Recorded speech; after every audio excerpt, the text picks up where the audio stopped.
Hello, everybody. So how many, I want to see a show of hands, how many people are involved in a side project or are working on a startup right now? Awesome. Cool. Thank you very much. Cool. How many people want to learn how to increase their probability of success? Awesome. Thank you very much. My name is Ethan Block. I'm a co-founder and the CEO of Flowtown. And my name is Dan Martell. I'm the co-founder and chief metrics officer. And today we're going to talk about how we invested 9 months of our time, $100,000, and got to a point in our product's life where we had one customer, zero traction, to a point in time where we ended up turning a profit this past December, and we now have over 6,000 businesses that use Flowtown every single day. Now, before I get into it, I would like to thank Eric Reese and Steve Blank for laying the foundation that has become the Lean Startup. I would like to thank Charles Hudson and David Sachs for helping put together this conference. And most importantly, I know time is our most precious resource, and I want to thank all of you for attending today and listening to us. Did I miss something? No. So Flowtown started... Hold on. Introduce yourself. Oh, yeah. Right. So my background, I love to say this, I'm Canadian. Anybody knows me knows I'm going to throw that out there. Hey, nice. I started my previous company in the enterprise space, and we were building social and collaboration tools for Fortune 500 companies. So Procter & Gamble, Dole Foods, Johnson & Johnson. And after selling that company in May of '08, I decided that I wanted to move to San Francisco and focus on consumer internet applications, because I had this vision that there was a better way to build product where people use your solution based on the quality of the product and less on the quality of the relationship. So in 2008, in September, I moved to San Francisco to look and work and understand and kind of do a sabbatical on what that would be like. Cool. And as I said, my name's Ethan Block. I've been an entrepreneur since I was 13. I founded my first business importing electronics from China and selling them on my e-commerce site and using IRC, or Internet Relay Chat, to drive traffic and customers. And since then, it left a lasting impression on me on just the new types of businesses that could be built on top of the internet, which is very obvious at the time. This was 1998 for me. And after I graduated from the University of Florida, Tim Tebow just went number 25 to Denver, in case you're curious. After I graduated from school, I moved to San Francisco to find my next venture. And the one filter was I wanted to build something big and meaningful that would deliver value to lots of people. So Flowtown started, Flowtown started in February 2009 with the vision of solving internet marketing for small businesses. Coming from a small town, I used to be that guy that got called when my friend decided he was going to run some ads online. And we realized that we didn't know what the solution was going to be, but that there was an opportunity to do this. So thinking what we thought at the time was customer development, we launched a services company by design to try to solve real companies' problems. And after 3 months, we had acquired 15 customers paying us to solve these marketing challenges between $500 to $3,000 a month. Yeah, and what was really cool was while we were actually working with these customers, we were building prototypes. We actually had 7 of them by May that we would use to service our customers. And we're like, this is brilliant. It's like software in a service. And we were like, when we hit May, we're like, okay, service company is really not our passion. Let's pick one of these prototypes and blow that out into a product. And we're like, it's already validated. We know this product works. We're using it for our customers. And we're like, this is really cool. We know exactly what we're doing. So the first application, the application that we launched in July was a landing page application. Because the biggest challenge we've seen is that most companies were spending dollars sending paid traffic to their website, but their site wasn't built inherently to convert. And by that I mean there was no option on the site to turn that visitor into an opportunity to engage with them later. So we launched the application in July, and after 3 months, and we were charging. After 3 months, we ended up with one customer. It took us a little long to realize it. Yeah, VK from India. I mean, he was that one guy paying $9.99 a month. And I remember the conversation where I turned to Ethan, I was like, based on our current conversion, this does not make a big, meaningful business. And then Dan asked me, Ethan, what are you using every single day? And I'm like, well, I'm not using the landing page app because, one, it sucks, and I'm not that passionate about it. And, we were at a point where we were like, okay, we could actually make this good. We could invest more time, fix the interface, fix the hurdles, add education. But we're like, I'm really not that passionate about it. And it just so happened multiple times a day I was using this prototype called Hedwig. that I was probably using 15, 20 diamonds a day. You would give it an email address, and it would spit back a ton of social data about somebody. And Dan was actually using it 20, But we never times a talked day. to each other Never, to know that. Yeah. And from there, we're like, all right, there's something here. But before we actually build anything this time, let's find out if people will actually pay for what we were calling social data. So that's when we built Flowtown Social Discovery, which was just a big smoke test that people would upload their email lists, and we would discover a few contacts, and then from there we'd be like, hey, we'll discover the rest for $50 or $60. And this button here would actually say, okay, cool, discover all my contacts. But when someone clicked it, it would just send Dan and me an email. It'd be like, someone else thinks this is valuable, and they would pay for it. And for the user, they would just see, thank you for checking this out. It actually doesn't exist yet. Really appreciate it. We'll get back to you. And from there, we still weren't convinced to spend the time. We built this landing page out. We spent 3 months, 4 months building it, and no one used it. So we're still not ready to build it. The next test was, let's take this idea and put together 6 high-fidelity mocks on what a product could look like that I then went out and sold to 20 customers. And it was at that point we actually wrote our first line of code, and we built the first iteration of what became Flowtown in 4 weeks. And that came out in October, and on our first day, we had our first real customer, someone paying us to use it, and we were already doing as good as our previous application. So we're like, all right, this is working out.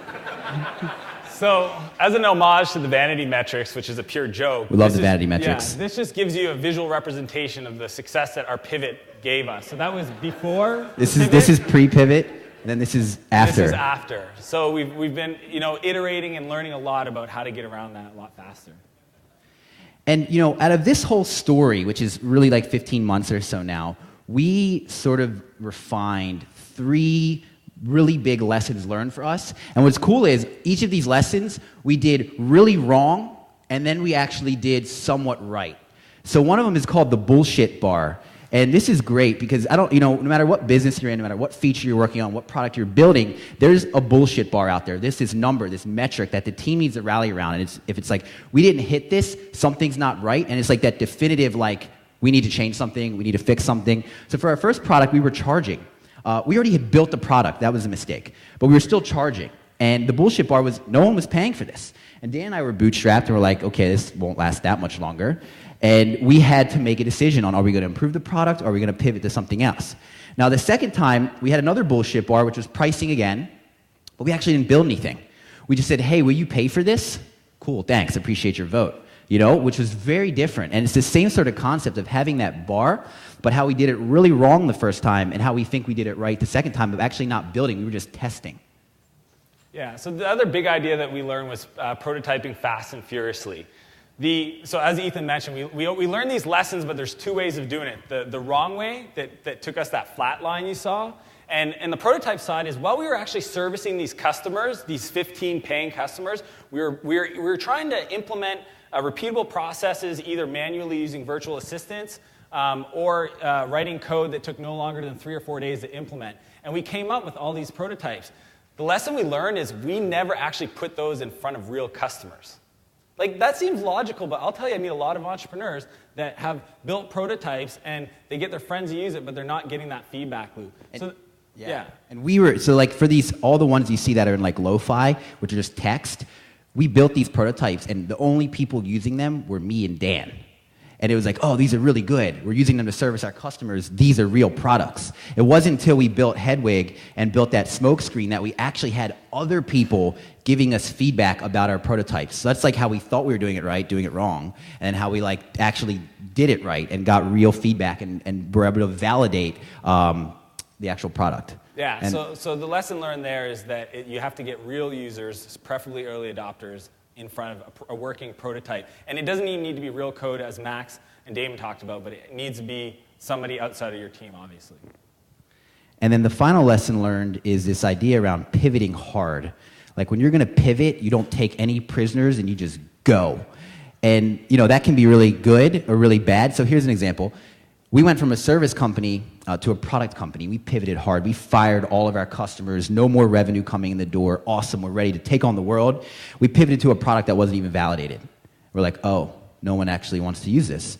The second time we pivoted to a different product, but we had validated it before we only focused and put all our eggs in that basket. We did Hedwig, we did the smoke screen, we did prototypes, and then we came out with the product. And when we pivoted hard, we threw away everything that existed, but we felt confident in the product we were then going to be focusing on. Yeah. So with that, yeah, I wanted to say thanks for everybody again. At eBlock on Twitter, at Dan Martell, if you guys have any questions. I think we have time for maybe... Yeah, I think we have 4 minutes for questions. 5 minutes? I would love to answer any questions. So if there are any questions, just name and question. Please. Yes? So did your customer get pissed off when you didn't have something after they thought they got it? And your name? Sarah. Sarah. So Sarah's question is, did customers get pissed off after they thought they bought something that we actually didn't offer? And the reality is maybe, but I guess we didn't even care. And No. We should say we didn't take credit card information. yeah, so we didn't actually process anything. And I think the big lesson there learned is when you start from day one, you're going to fail. So if you're worried about upsetting a few users up front, if you think about it, it's you got to do everything in your powers not to fail, and being able to validate an idea just gets you closer to probability of success, not success. So you need to have a thicker skin, because I think a lot of people, they're worried about that, and I see that a lot when we talk about these prototypes. But our experience is yes, sometimes, especially when you do those hard pivots, there's people that that one guy VK, that was using the landing page app. But it could have been more people, but we still would have made that decision. And to go on that, what was really bizarre is that landing page app, we had 500 or 600 users, one customer, right? Terrible conversion rate.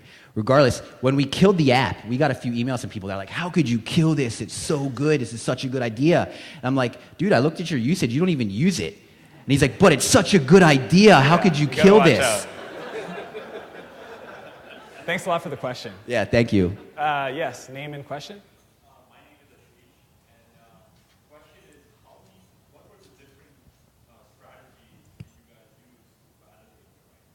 Yeah, and your name again was? Ashish. Thanks for the question, Ashish.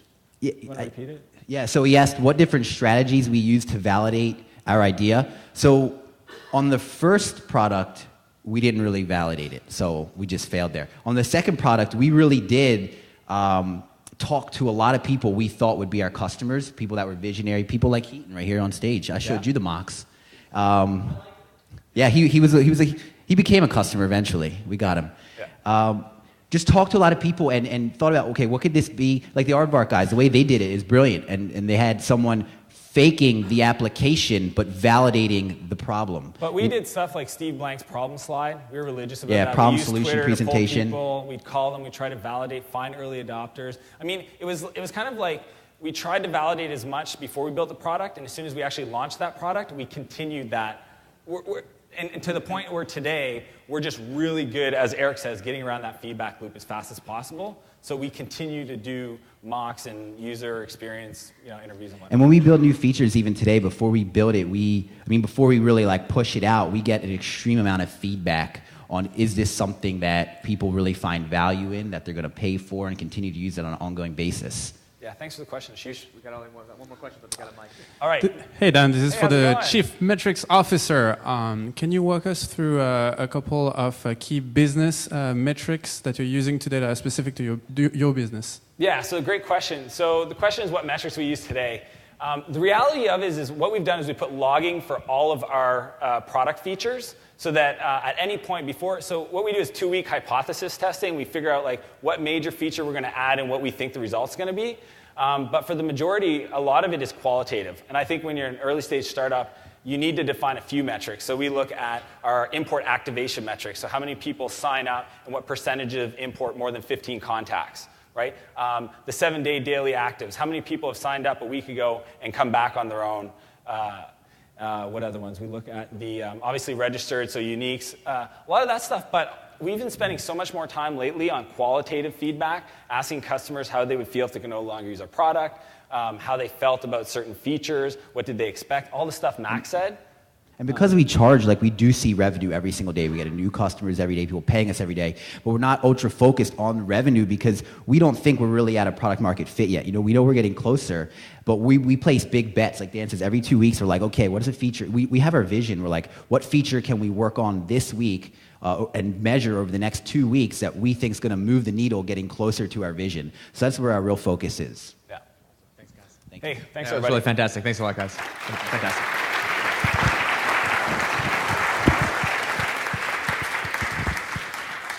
Can we get the slide up? Make sure it's working. No. We almost have this technique.